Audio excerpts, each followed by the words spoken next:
Setelah sempat dihentikan sementara, KNKT per hari ini akan kembali melanjutkan pencarian memori CVR pesawat jatuh Sriwijaya Air SJ182 di wilayah perairan Pulau Lancang, Kepulauan Seribu, DKI Jakarta. Lalu bagaimana mekanisme pencarian yang akan ditempuh? Kita akan membahasnya bersama dengan Suryanto Cahyono, Ketua KNKT, melalui sambungan telepon. Selamat pagi Pak Suryanto. Selamat pagi, Mas. Iya, Pak Suryanto, kami konfirmasi Pak, hari ini pencarian kembali dilakukan, kemudian fokus apa saja yang menjadi lead pencarian kali ini Pak? Ya, kita hari ini mulai pencarian termasuk kita pengangkatan reket-reket yang ada di laut itu. Jadi selain kita mencari CVR, kalau ada temuan-temuan bagian dari jasad korban, kita akan laporkan ke Basarnas dan Basarnas akan menindaklanjutin untuk evakuasinya. Jadi saat ini yang fokus kita adalah CVR dan pengangkatan reket-reket yang besar. Karena kan di daerah tempat jatuhnya pesawat itu adalah daerah di mana nelayan mencari rajungan dengan cara menebarkan bubu di area tersebut. Jadi reket-reket yang ada di laut itu, di dasar laut itu sangat mengganggu kegiatan dari para nelayan. Sehingga memang sesuai dengan aturan yang berlaku, reket itu juga harus dibersihkan.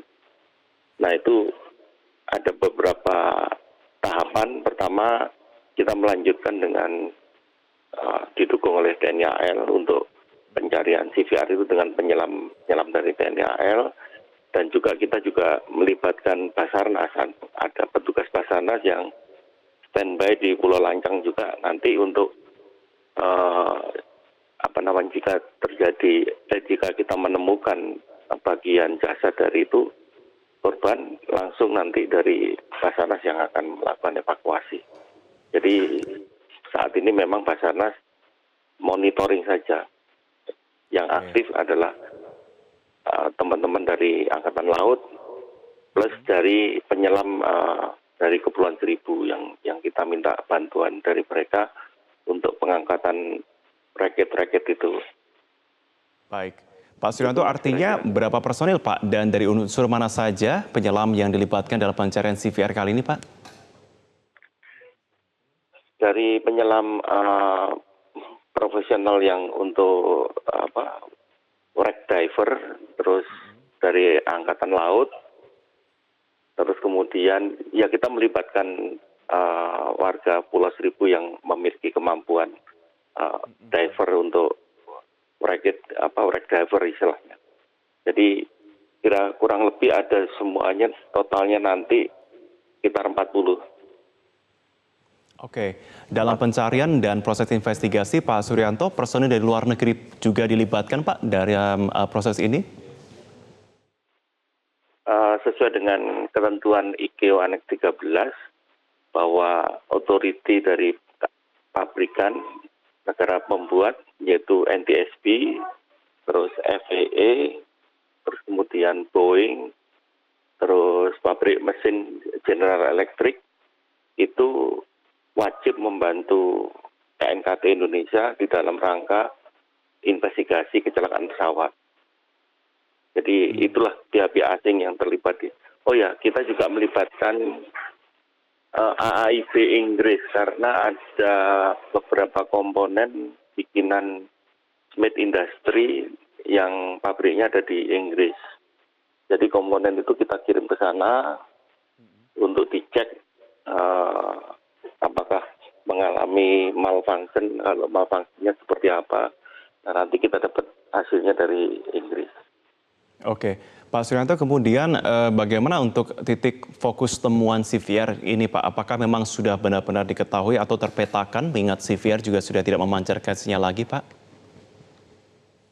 Ya kemarin kita dengan beberapa teori yang di dalam investigasi istilahnya Wreckage Distribution Analysis, kira-kira dengan benda yang seberat itu, sekecil itu, kemungkinan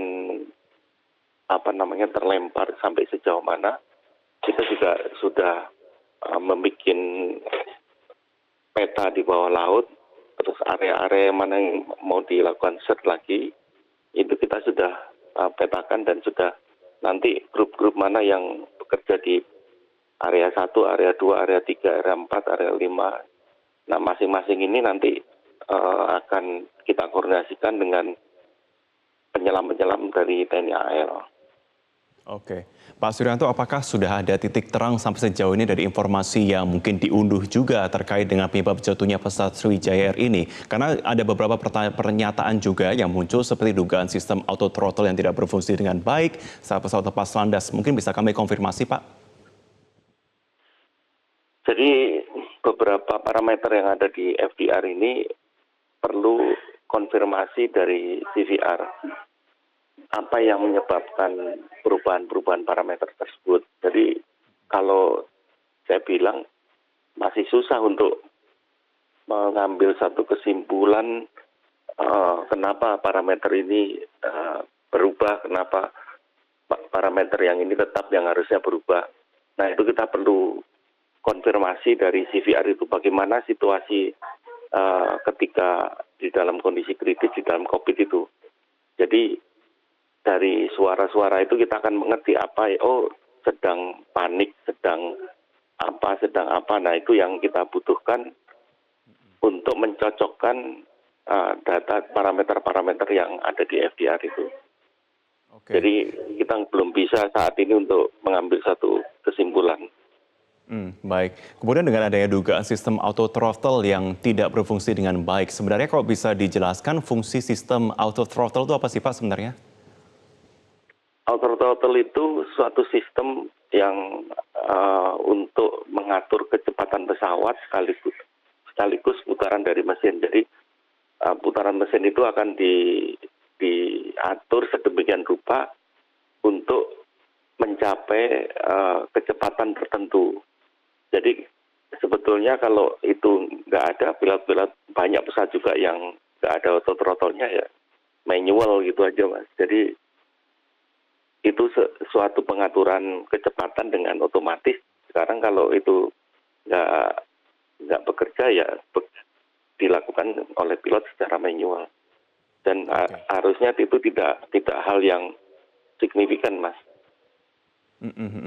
Pak Suryanto, katakanlah kita berbicara mengenai worst scenario, begitu. Katakanlah memang ada kendala yang sangat besar dalam segi pengangkatan CVR. Apakah dengan adanya saat ini dengan FDR ini sudah cukup untuk kemudian menjadi lead dalam proses investigasi selanjutnya, Pak? Sangat sulit, Mas, untuk memastikan dia kenapa tanpa ada CVR dalam kondisi kecelakaan Sriwijaya ini jadi nggak lengkap. Artinya kita hanya nanti pas kesimpulannya hanya bisa memperkirakan saja, tapi tidak bisa secara pasti. Dan apa yang harus kita rekomendasikan di dalam hal ini juga tidak bisa secara pasti.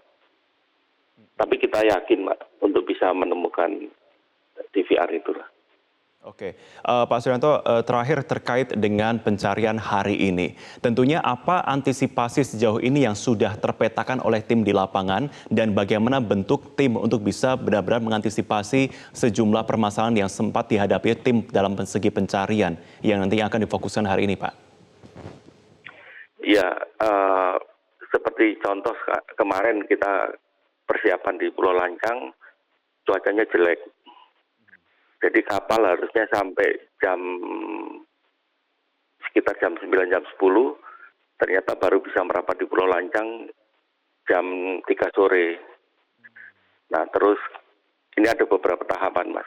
Selama seminggu ini kita akan melakukan pencarian secara manual, yaitu dengan penyelam saja. Nanti kita evaluasi di akhir minggu. Kalau nggak bisa, kita pakai sistem vakum. Jadi lumpur-lumpur di sekitar area kecelakaan ini kita akan sedot untuk dibuang ke tempat lain, biar semua komponen yang di bawah lumpur itu muncul. Seperti kemarin kita ketemu memori unitnya dari FDR itu di kedalaman kedalaman airnya itu sekitar 16 meter, tapi kedalaman lumpurnya itu sekitar 40 cm, Mas. Jadi kalau nggak diaduk-aduk sama tangan, ya nggak akan kelihatan dari permukaan. Nah ini yang rencananya kita akan pakai vakum untuk menghilangkan lumpurnya sehingga kita bisa melihat komponennya langsung di dasar keras laut yang kalau masih tidak bisa ketemu kita akan pakai semacam eskavator kita keruk lumpur-lumpurnya itu, Mas. Baik. Pak Suryanto, pencarian akan dimulai pada pukul berapa? Jadi tergantung cuaca, Mas. Kalau kayak mendung kayak begini ya kita nggak nurunkan penyelam.